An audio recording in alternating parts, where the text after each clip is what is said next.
अस्सलामुअलैकुम। पाकिस्तान बमुकाबला इंग्लैंड के दरमियान पहला T20 मैच कब खेला जाएगा? पहला T20 मैच पाकिस्तानी टाइम के मुताबिक कितने बजे स्टार्ट होगा?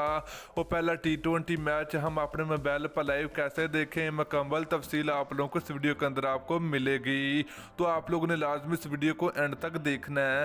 तो दोस्तों, अगर आप लोग भी पाकिस्तान टीम से मोहब्बत रखते हैं तो जल्दी इस वीडियो को लाइक करें, उसके बाद चैनल को सब्सक्राइब करें और बेल आइकन जरूर इनेबल करें ताकि आप लोगों को मजीद क्रिकेट की वीडियो मिलती रहेगी।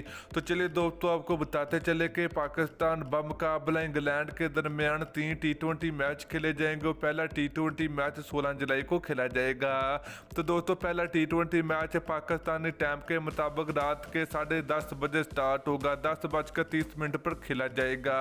तो दोस्तों, दूसरा T20 मैच का टाइम है वो तब्दील कर देगा, तो दूसरा T20 मैच 6:30 बजे खेला जाएगा। तो पहला जो T20 मैच है तो वो रात के 10:30 बजे खेला जाएगा। तो दोस्तों, अगर आप लोग इस मैच को लाइव देखना चाहते हो तो आप लोग फेसबुक पर लाइव मैच देख सकते हैं बहुत इजीली। तो वहां पर जाकर लिखें Pakistan versus England first T20 match live, तो देखने को मिलेगा।